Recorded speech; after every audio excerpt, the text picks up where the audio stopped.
I think we're good to go. All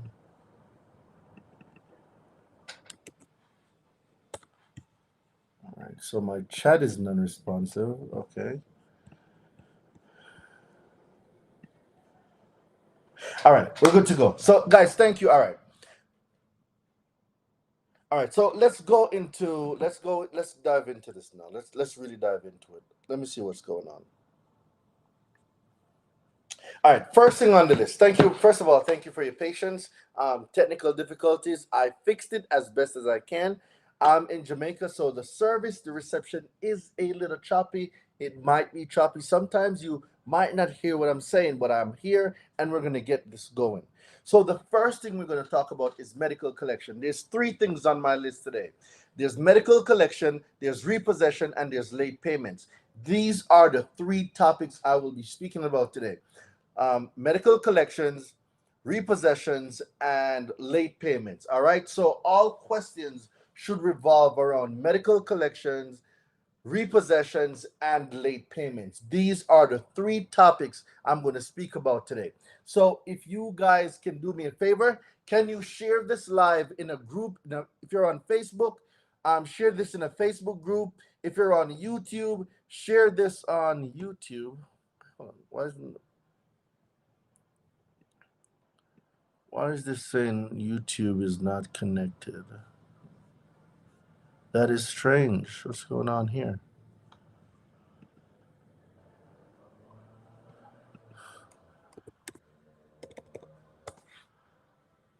Let's see. Okay, so YouTube is connected. All right, cool. All right. So these are the topics. So the first topic is medical collection. So do me a favor, like, share this live with 5 to 10 people. If you're on YouTube, if you're on Facebook, you can share this live in your DMs with your friends. With the first 5 people, you can throw it into a Facebook group. It doesn't matter where. Just share this live, and we're gonna get into it.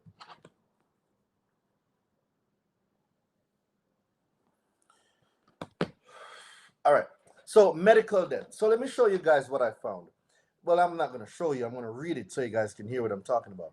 So the new Biden administration rule banning medical debt from credit reports. So for those of you that have medical debts on your credit, or if you have clients that have medical debt, the law is out now that completely bans medical debt. One second. Hey, I manually did it. Yep. Yeah. No. Yeah, I am. Just gonna need the links in the thing. All right. Mhm. All right. So let's talk about what happened in the world. All right. So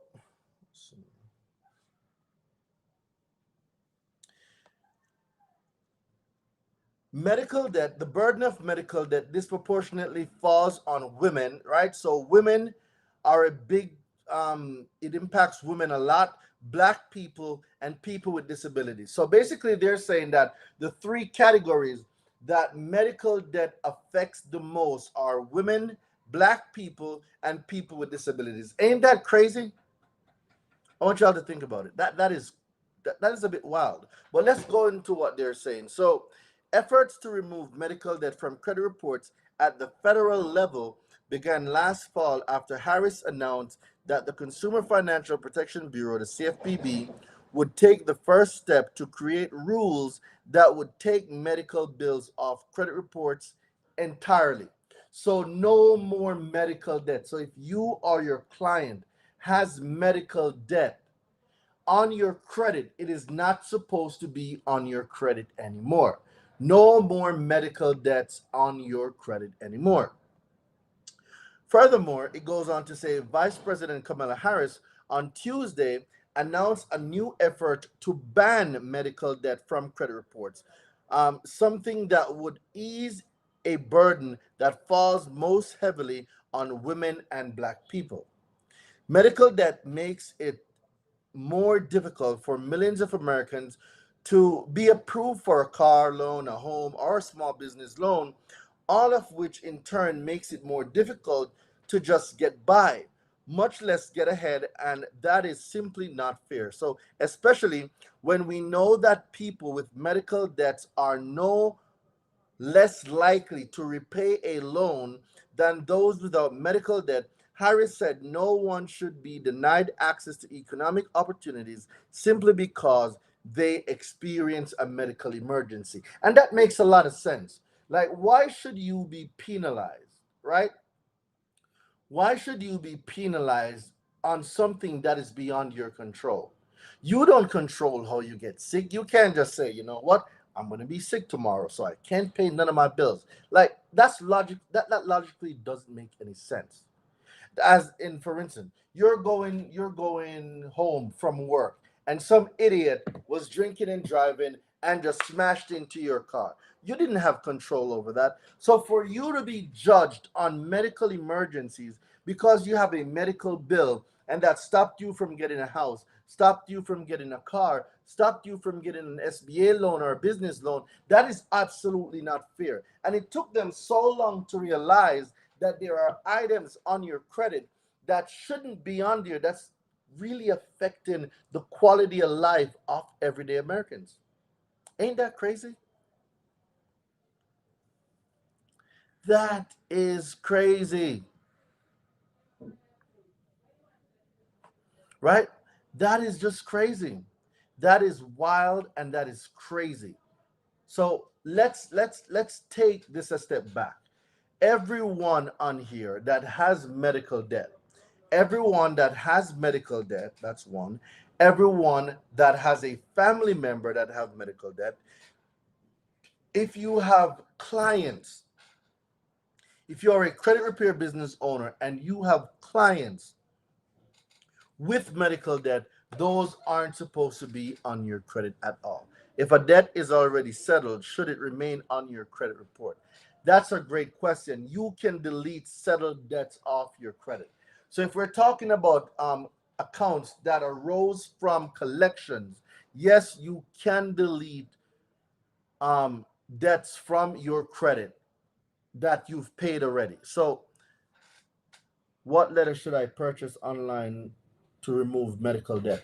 So we have the medical deletion guide. So if you go to the website, DoreenDelevante.com, or if you type in the word medical, right? So if you type in the word medical in the chat, or you text the word medical to 917-993-5238, you will get the medical deletion guide. Or you go to DoreenDelevante.com and you will find the link for the medical collection deletion guide.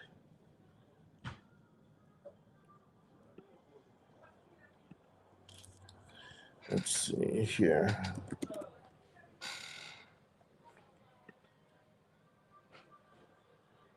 All right.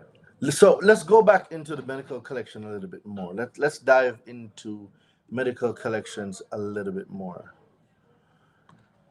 What else are they saying? So, federal efforts to remove medical debt from credit reports began last fall after Harris announced that the Consumer Financial Protection Bureau would take the first steps to create rules that would take medical bills off credit reports, prohibit creditors from using medical bills to make underwriting decisions, and ban collectors from using medical debts to pressure consumers to make payments. All right. So this is a win. A win is a win. And when we get our wins, we need to accept our wins. This is a huge win, right? So what letter would I need to use to delete that already settled debt? All you need to do is send them a cease and desist. So look at the debt collection killer pack. So comment the word, what is it?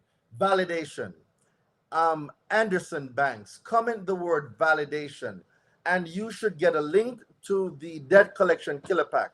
You will see a cease and desist letter in there, and you will use that cease and desist letter to stop the reporting of the medical account that is on your credit that you already settled.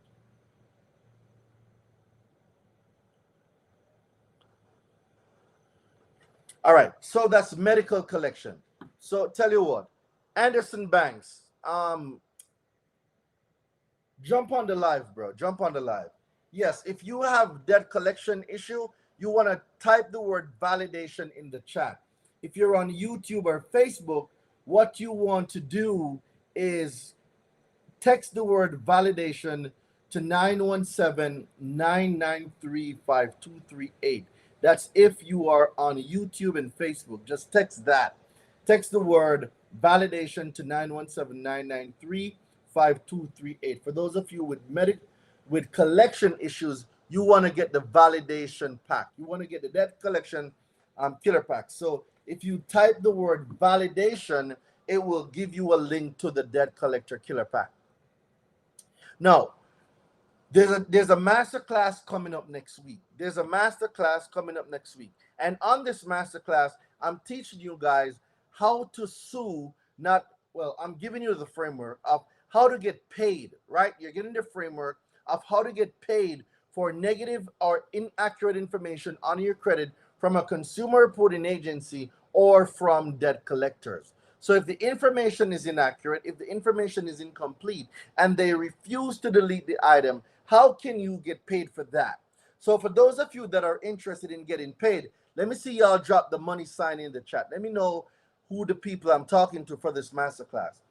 For those of you that want to get paid, that want to learn how to get paid, let me see y'all drop the money in the chat, because this class is to teach you how to get paid from Experian, TransUnion, Equifax, and how to get paid from LV&V Funding, Portfolio, Midland. I'm giving you guys the blueprint of how to get paid from debt collectors and from the consumer reporting agencies.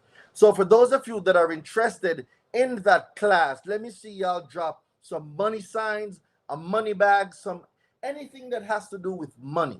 Let me see y'all drop that in the chat so I can see how many people are going to be on that class next week, that I'm going to give them the secret information on how to get paid using the best dispute strategy, consumer law.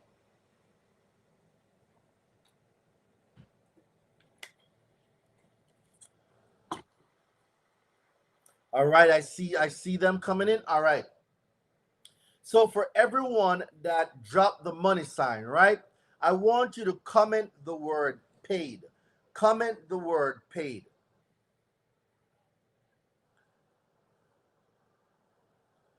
All right. Comment the word paid. So for everybody that dropped the money sign, comment the word paid. Comment the word paid. I'm going to show you guys how.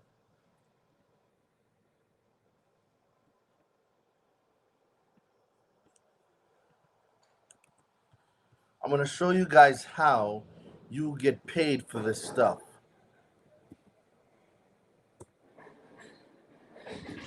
All right. I see the word paid coming in. Drop that word paid in the chat. Drop the word paid in the chat. For those of you on YouTube and Facebook, I just dropped the link. So we're going to talk about repossession next. So we just spoke about medical collections. Guys, you will have the medical collection letters, okay? So for those of you that made the purchase to get the medical collection deletion guide, you will also get the medical collection letters to get medical collections deleted from your credit. Paid, paid, super paid. Let's go, Wolf. Let's go. So let's talk about repossessions now, right? When it comes to repossessions, what are the things that we need to know? When it comes to repossessions, what are the things that we need to know? The first thing we need to know about repossessions are your state law requirements. So let me see something here. I purchased a car in 2013.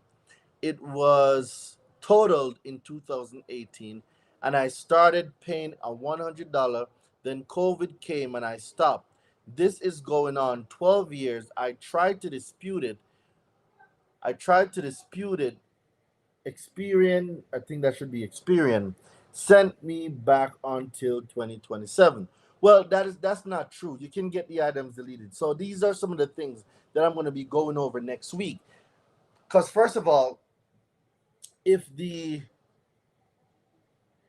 got in 2020, let's see. I started paying, stopped 12 years, boom, boom, boom.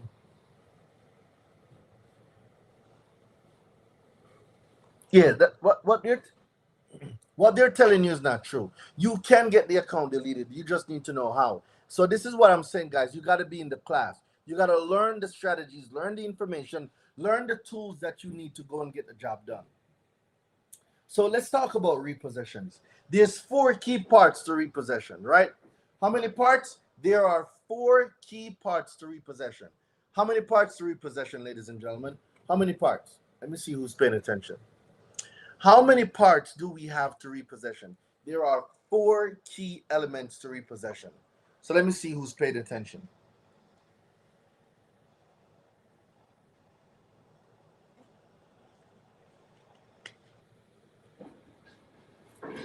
Okay, good. Four. The first thing we need to know about a repossession is, was the repossession peaceful?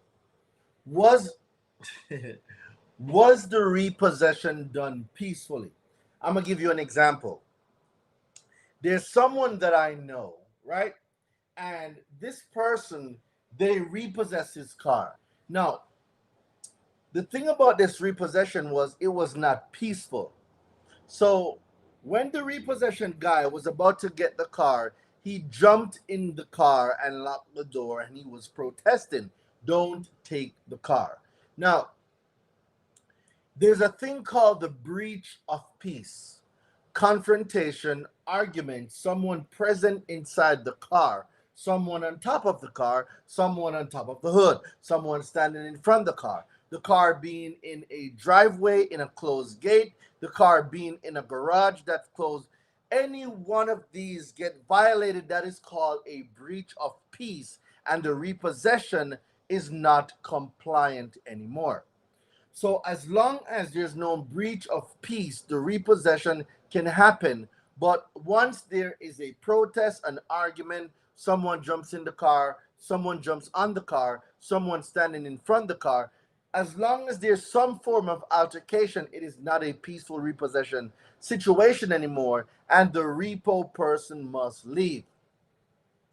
Does the repo letter work if you voluntarily give your car back to the bank and they stated that they will mark the debt as repo on your credit report so I can get it removed? Yes, it works the same way. And guess what? If you brought the car back and they have possession of the car, you need to know a few things too, right?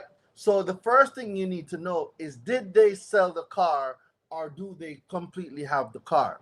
The next thing is, what's the fair market value of the car and what balance is being reported that you owed?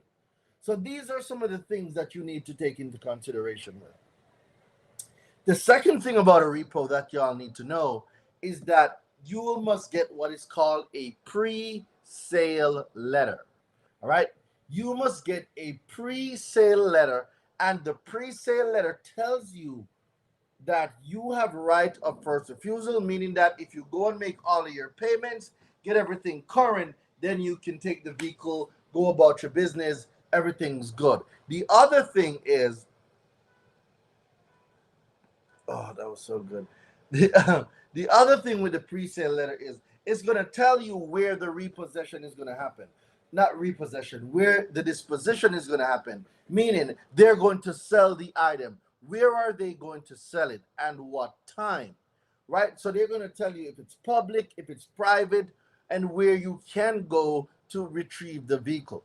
So all of that now is in the pre-sale letter. Okay? All of that is in the pre-sale letter. Okay, Mrs. Credit Hero. Okay, I see you in a building, right? So that's the pre-sale letter. Now, the third thing is what is called a post-sale letter, and the post-sale letter should have an explanation of how the repossession deficiency balance was calculated. Now, there's a clause inside of the fourth step.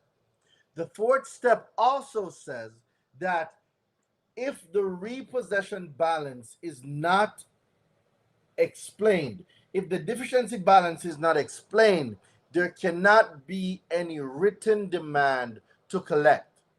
So let me explain that. If they did not explain to you how they calculated and arrived at the amount that you owe after they sold the vehicle, if you do not get a breakdown of that explanation, they cannot attempt to collect. And what most of you didn't know is that when an item gets reported on your credit, it is also an act of collection.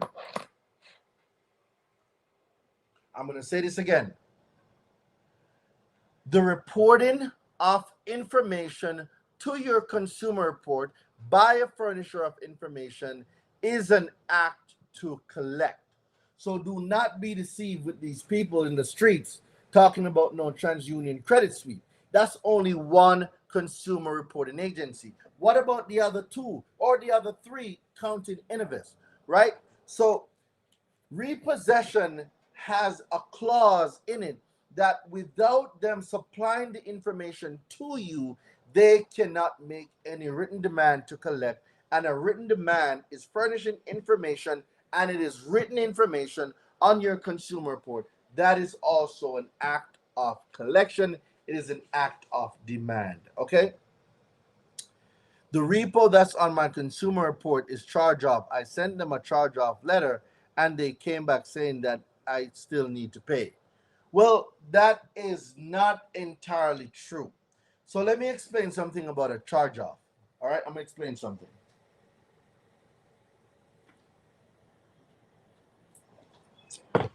Not because an item was charged off, it means that they won't collect. Let me be very clear. The CFPB and on the IRS website, a charge off does not equal to, in all cases, a cancellation of debt. There's a difference. If you are 120 to 150 days late, no, 120 to 180. If you're between 120 to 180 days late, right? There's a banking law that financial institutions must abide by. The account must be charged off at that particular time. Now, there's a difference between charge off cancellation of debt and just charging it off as uncollectible debt.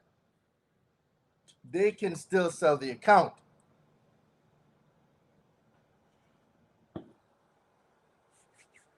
So in all cases, not in all cases, when you see a charge off, it means that there was a cancellation of debt. That is not what that means. Can you dispute it as a charge off? Yes. And I'm going to speak more on that when I go into late payment. All right. So let's finish up repo.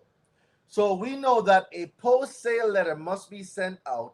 And in this post-sale letter, it should have a calculation of the repossession deficiency balance. And this must be given to the obligor. This must be given to the obligor before any written demand can be made to collect. All right. Do the same with other companies. All right. So that's number 3. Number 4 now is it must be an arm's length transaction. It must be arm's length transaction for the simple fact that if I have a buddy, I can't just go give my buddy the car. He pays me like $2,000, even though it's valued 10 or 15, and then I'm going to come after you for a deficiency balance. That is unethical. That is not great business practice, and that is completely against the law. Okay?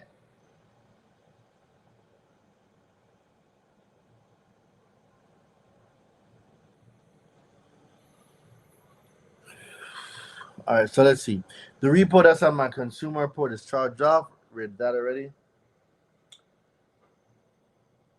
All right, ladies and gentlemen. So let's talk about the things that we need to know about a repossession, right? When it comes to repossession, we need to know a few things. The first thing we need to know is our state repossession laws. We need to know our state repo laws. Very important, right? We need to know our state repossession law. The next thing we need to know is the federal repossession law. Is the repo letter in the pack? Yes, the repo letter is in the repossession pack. So type the word repossession. So if you type in the word repossession, if you're on Instagram, type the word repossession. Um, it will pop up. If you're on YouTube and Facebook, all you gotta do is click this link. Where is it?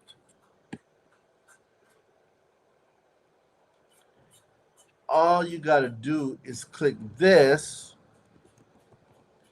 and you will get, hold on.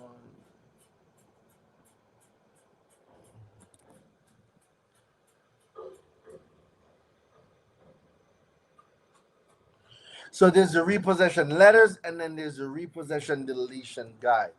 So you can get whichever one that best suits you.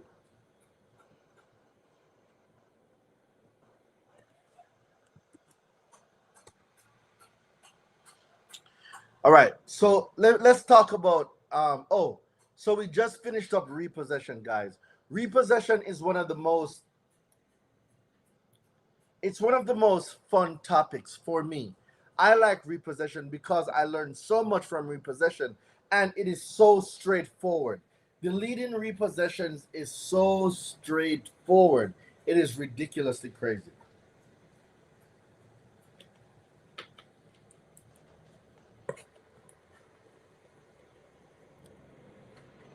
So, on the masterclass next week, what will I be going over? I'm going to go over how you get paid from debt collectors. That's number one. How do you get paid from debt collectors? Let me know who's interested. I'm going to list some topics. If you're interested, just drop some money bags, okay? Just drop some money bags or some money or something. Let me see that you guys are interested. So, the first thing I'm going to go over on the masterclass next week, how do you get paid for personal information? How do you get paid for personal information? I'm going to go over that. How do you get paid for inquiries? I'm going to go over that. How do you get paid for inquiries? Right now, I have a $64,000 lawsuit going on right now about inquiries. Okay, I have a $66,000 lawsuit that's going on right now about inquiries. Okay, so when I'm telling you that you can get paid for having inquiries on your credit that you did not authorize, yes, you can. All right. So that's the first thing that I'm going over. The next thing that I'm going to go over is how do you get paid? How do you get paid for late payments? Where are my Metro 2 gurus? How do you get paid from having late payments on your credit? Purchase your letters 2 years ago. Are the letters online the same? They have been updated. Yes. Brand new information, new laws. Those letters have been updated tremendously. Yes.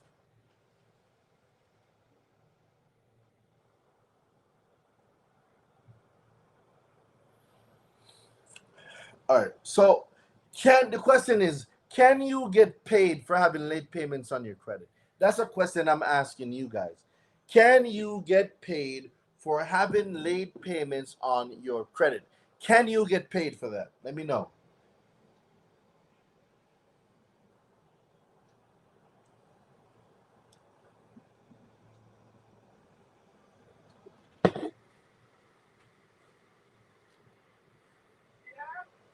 All right. One person says yes. Can you get paid for having late payments on your credit? Do you think you can get paid for this?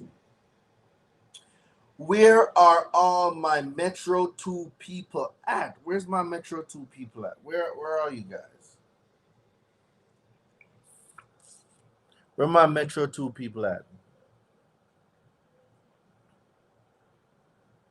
No, the late payment collect the late payment guide is something completely different from the debt collection killer pack.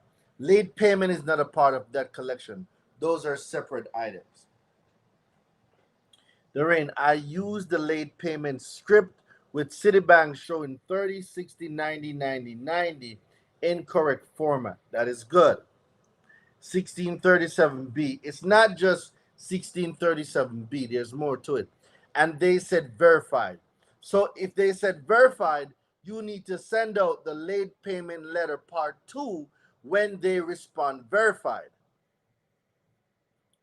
So you need to send that letter out. There's a part 2 to that letter that says when they reply validated to your late payment dispute. So you got to find that one and send it out. So let's talk about late payments. What do we know about late payments? We know I got the old one I purchased a while ago from the website. Nah, you need the new one. The new one is dangerous. The new one is on a completely different level. Doreen, where can I get the part 2 letter? On my website. So go to DoreenDelevante.com. So guys, type in the word late payment. For those of you on here with late payment, so I'll do something easier. If you're on here with late payments, you need to type the word late payments in the chat. So type the word late payment in the chat. If you're on here and you have late payments, type the word late payment in the Instagram chat. If you're on YouTube or Facebook, what I need for you to do is look at your screen, and then from your screen, I want you to text the word late payment to 917-993-5238. Text the word late payment to 917-993-5238. Or if you're on Instagram, just comment the word late payment and you will get a hold of the brand new late payment letters.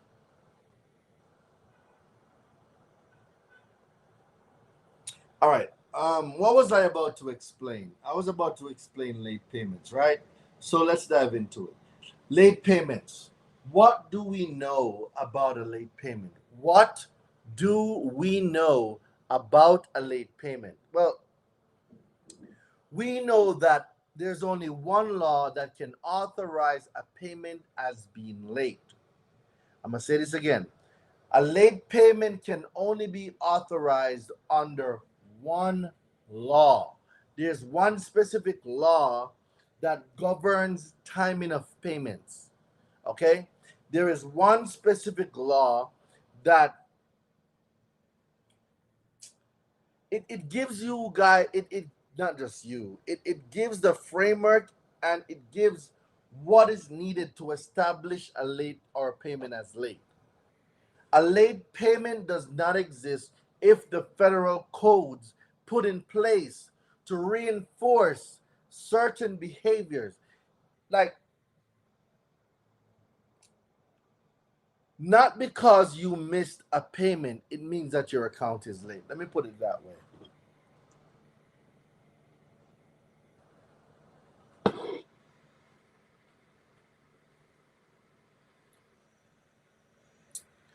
So not because you think you were late, right? It means that there's a late payment on your credit. So the first thing we need to know when it comes to timing of payments or late payments is 1666B. Timing of payments. We need to know what the time frame and the frequency of these late payments, alleged late payments. The next thing we need to know is what? Late payment shows up on your credit as negative information. Well, if it shows up as negative information, I'm positive there's a law. I'm positive there is a law that says, hey, if the information is negative, then this is what you do. And oftentimes, a lot of things get put on your credit. and you do not know how to get it off. That's number one. You don't even know how it got on there. Like, how did it get there? How did this item get to where it is? How did it get there? How did the late payment get to your credit? How did it get there? Let's see. I even told them about the 21-day timing period, stayed quiet still since sent back showing verified. What happens when you dispute a late payment and it comes back as verified? What happens?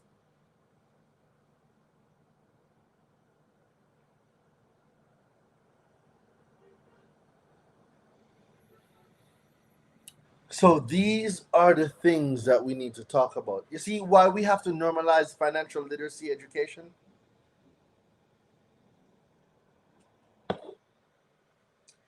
It has to be normalized because you need to know how to protect yourself. Negative information has a law. A late payment is negative information. A late payment only exists once 1666B and 1637's requirements are done. Once those are done, it gets packaged the information and it gets put on something else. That something else is called the negative information block. So on the negative information block, you now can use the law and delete the late payment. If you use the law to delete the late payment and you delete the time frame, how can you have a charge off? A charge off only exists when conditions to make late payments are done. No late payment, no charge off. You cannot have a charge off without late payments.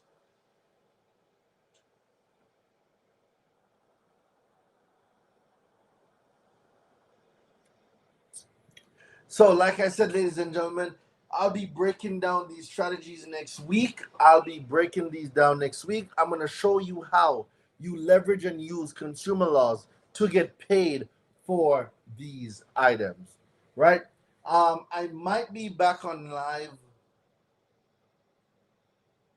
today. Don't quote me on it. I might not be. However, on Monday or Sunday night, I have a lot of information to give y'all. A lot of information. So just make sure that you're staying tuned. Make sure that you are good. Make sure that you are studying. Make sure that you know now that medical collection does not get reported on your credit. We also know that there's four key points to repossession. It must be peaceful. There must be a post sale letter, there must be a pre sale letter, and there must be an arm's length transaction. There we go. All right. So those are the things. You need to know repossessions on the state level. You need to know repossessions on the federal level.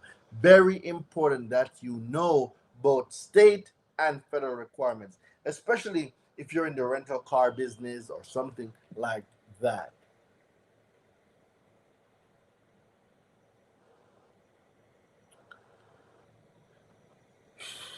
All right. So I'm gonna end today's live here. I have a few things to do. I also got some letters that you guys are gonna need. These letters are straight consumer law letters. These letters are going to get you right. All right. So from your favorite island boy, I'm a skedaddle. I got some stuff to do. A lot of stuff because we're getting so busy.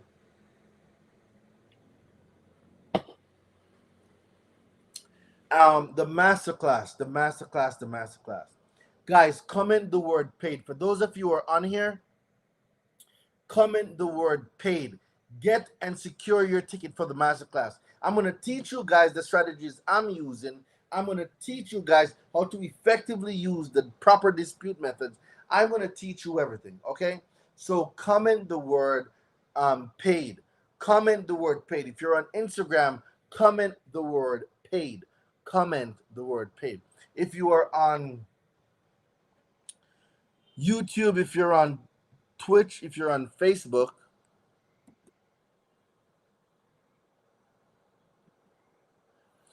If you're here, all you need to do is click the link that is on your screen. Click the link that's on your screen. If you want to be a part of this masterclass, comment the word paid, guys. Comment the word paid. I'm paid. I'm going to show you guys how to literally get anything off your credit, and or how to get paid for items that they don't want to remove.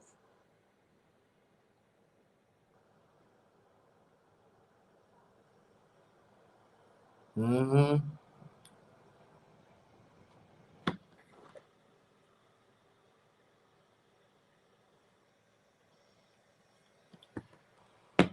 All right. That's gonna be it for today. Don't forget, we have the class next week. My lives will be much, much better. I'm starting on Monday. My lives will be so much better. For now, this is what I got. This is what I got to work with. But it still doesn't stop the information here and the information that I'm giving to you.